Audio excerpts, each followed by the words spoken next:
Welcome to Friday Friends, RI Elder Info's weekly look at the organizations and individuals providing resources for Rhode Island seniors, caregivers, and professionals.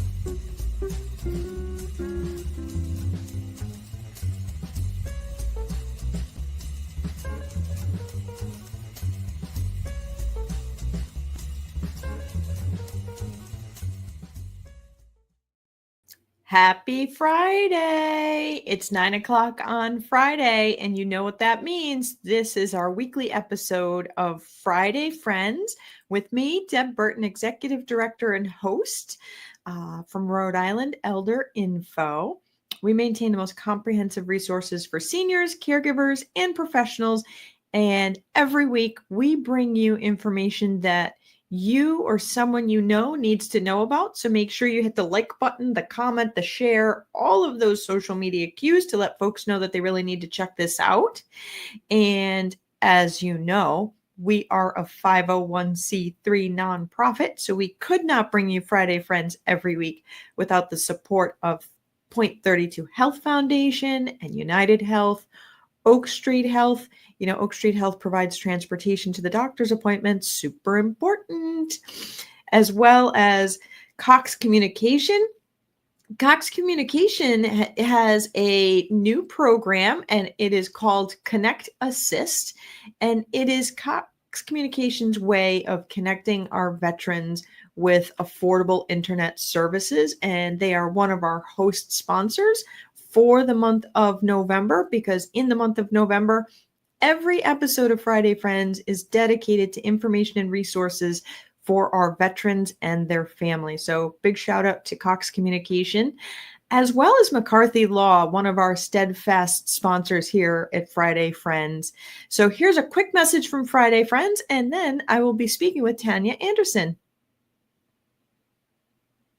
Here at McCarthy Law, we practice in the areas of estate planning, long-term care planning, elder care law, and residential real estate. Our focus is really on providing peace of mind to our clients. If you're interested in scheduling a consultation with our office, you can feel free to reach out to us at 401-541-5540. You can also reach out via website at www.mccarthylawri.com. You also should check out our social media, both on Facebook, Instagram, and LinkedIn for some helpful tips and tricks. Hi, Tanya. How are you? Good morning, Deb. I'm well. How are you? Very good. Very good. It's so good to see you again. Yes. Thank you for having me. Yeah. So I know in your role there at McCarthy Law, you help families kind of navigate health and social service systems and really provide that one-on-one approach. And I was wondering, can you share with folks, how do you kind of meet with families and assess what they might need across the process? What does that look like for you?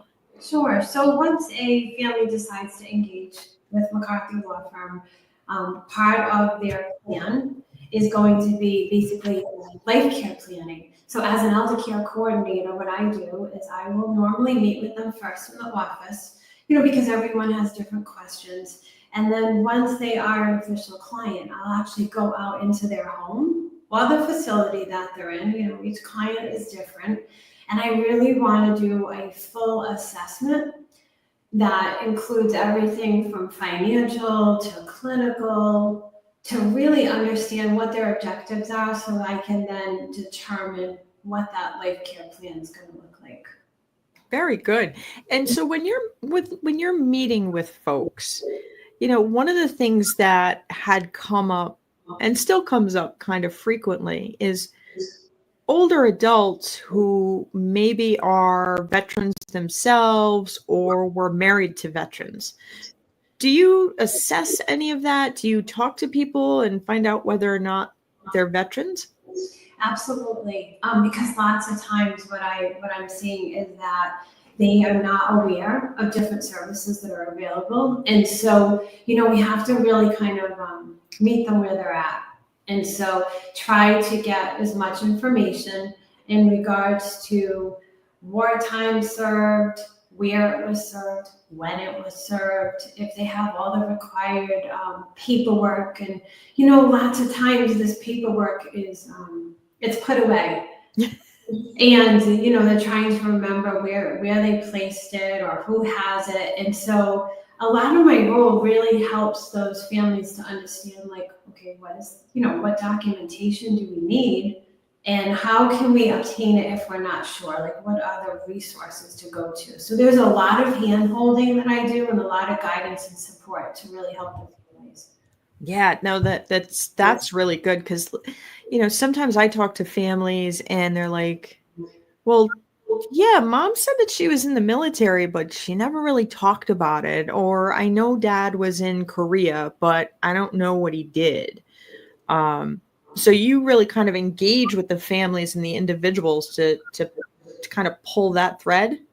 Yes, and by knowing what questions to ask, and Yep. then having the contacts that we have, once everything has been signed, all the appropriate releases of information so that we can best represent our clients, I can then begin to reach out and share that documentation and start to try to facilitate where we need to go if they're not able to find pertinent documents. And that's probably one of the biggest things that really supports the family and the client.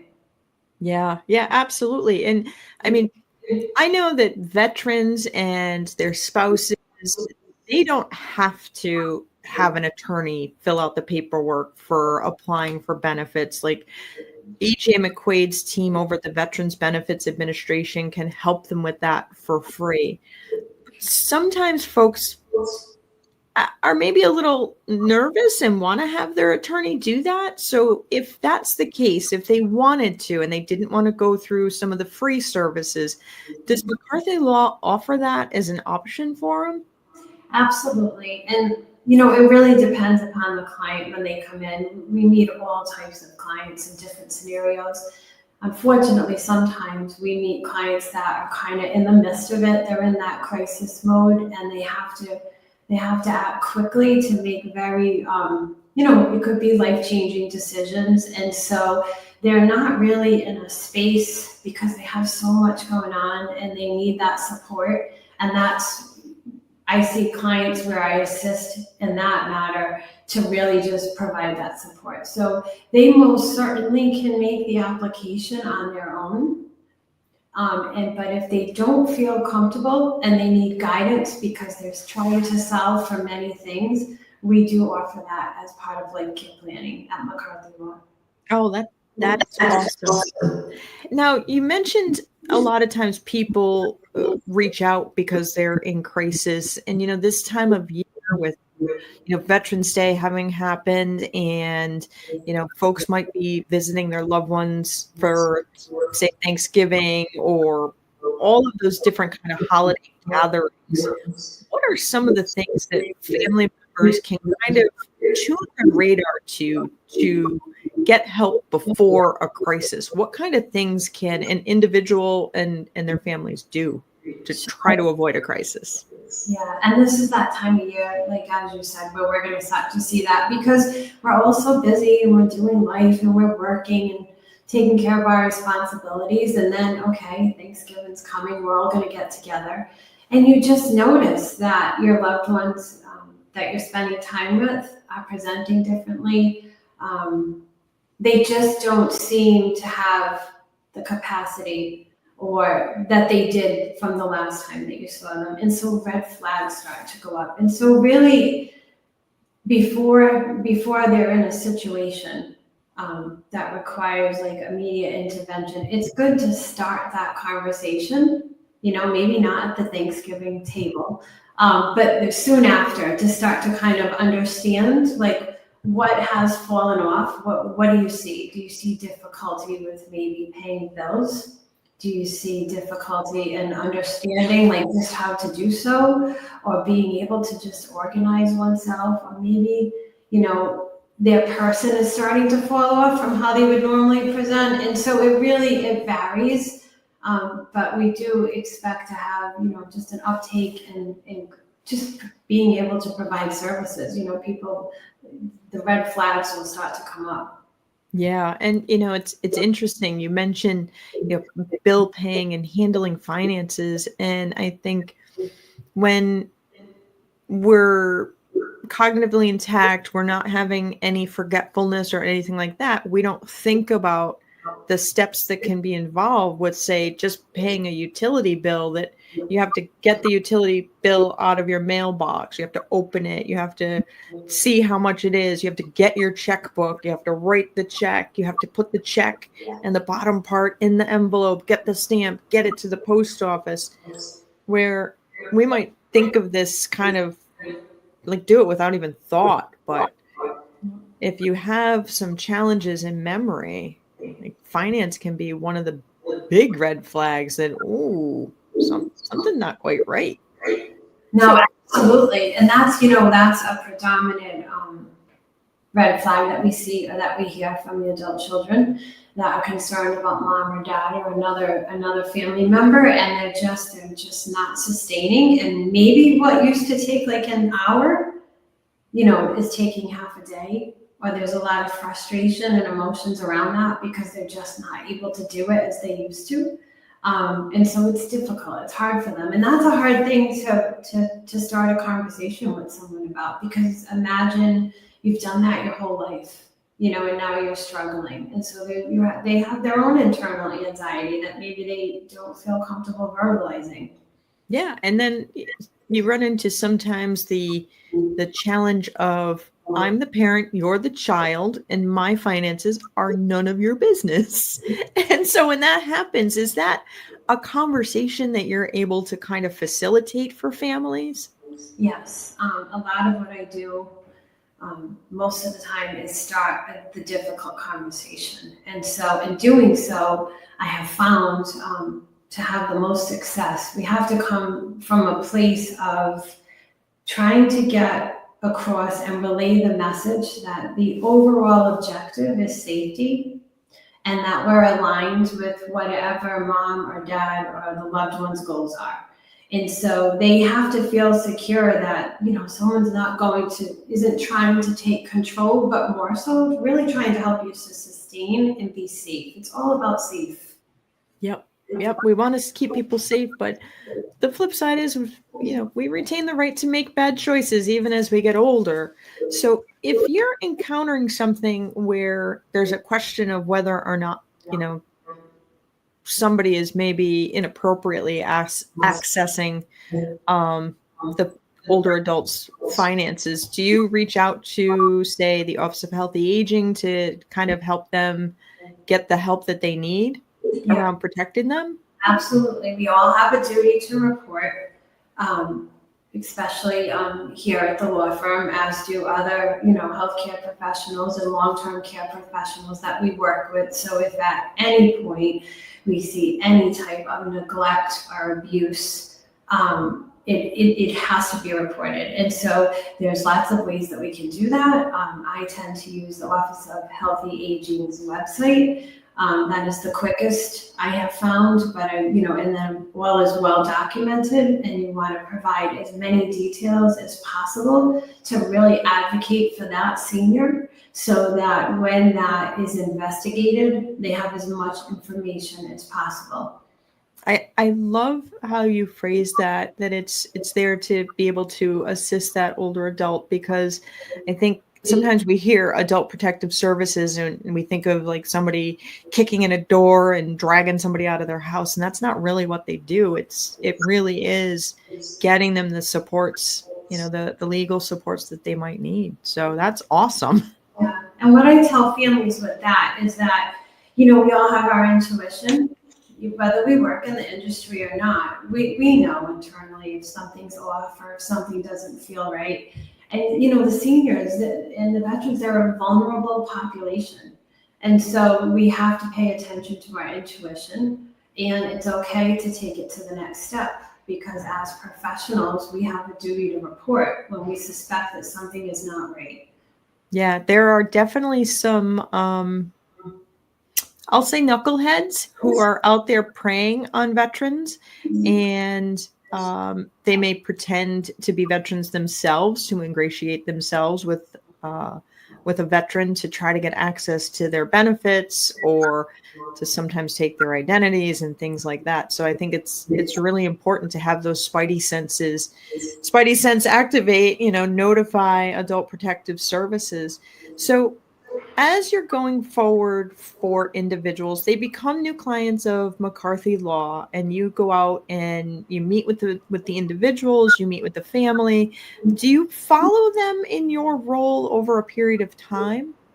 So I will follow our clients annually. So from the point that they choose to engage with the firm, for whatever legal services that we're providing, and then also life care planning. So normally it's a quarterly visit. However, I can tell you just this past month, not everyone is quarterly because some require a lot more initially. It really ebbs and flows. It depends upon the situation. So it could be, a family in the community that needs a lot of service, whether that be that they are in their own home and they need ample referrals to sustain that, or it could be that they're in a nursing home or an assisted living, and the family just doesn't even know what questions to ask when they're attending meetings, when they're going to the MDS meetings, or how to really build a bridge with that facility so that everyone's aligned to really work together so that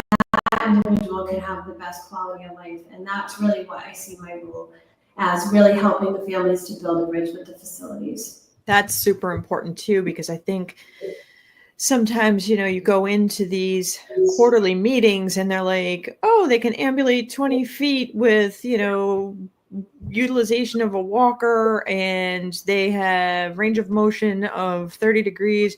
And people are like, ambulate, and how far is 20 feet, and what is range of motion? And so having that person who kind of can do that interpreting, it's super helpful. They don't know the acronyms, and so what I will tell the families before we go in is that there's no wrong question.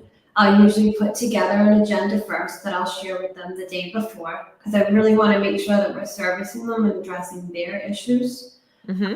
Then if I see something normally before those meetings, I have all the information, clinical information that I need from the facility.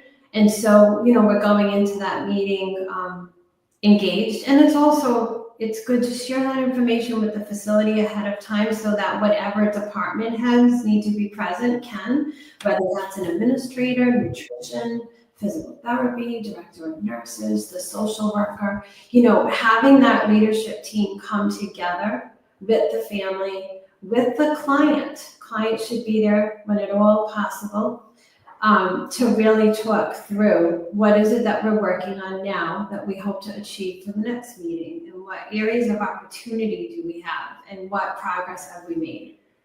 Totally sounds perfect to have that extra assistance by the individual's side and by the family side. And sometimes the individual has different plans, hopes, and goals for their life than what the family is wishing. So it's good that you're in that client's corner. That is a blessing. Yeah. Client and family. What I find a lot is that sometimes, it's a difficult transition for a senior to leave the community home and go to a nursing home. And it's just as difficult for the adult child that maybe isn't able to help support that parent anymore safely. Again, we go back to safety.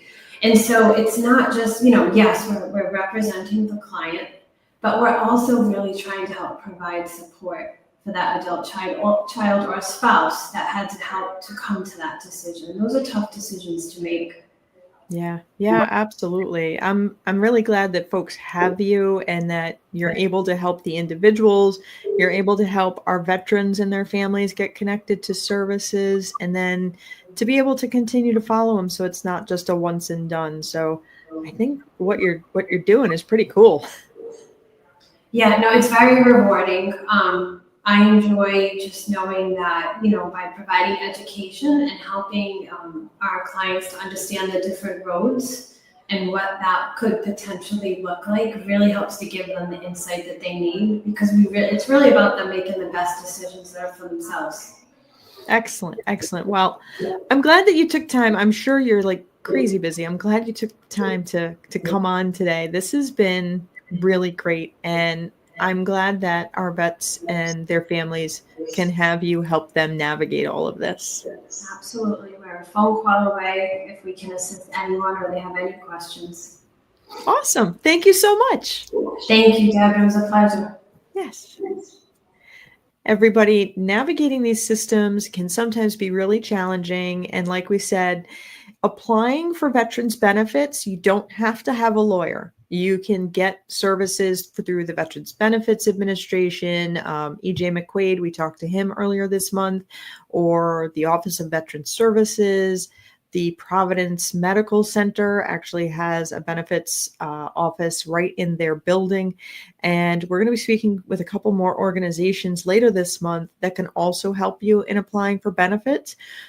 But I also recognize that, sometimes you feel more comfortable when it's an attorney, your attorney, who's doing the paperwork, and they'll be more than happy to help you, and Tanya will be able to help you navigate afterwards as well. So again, all of Friday Friends in November are dedicated to resources for veterans and their families. So I want you to help us reach all of our veterans out there. Hit the like, the share, the comment, all of those fabulous social media cues, and to make sure that you tune in next week for more information for veterans. In the meantime, be well and be kind. If you like this video, please follow us on social media and subscribe on YouTube. For more information, visit rielderinfo.com or call 401-585-0509. If you have any questions, email deb@rielderinfo.com.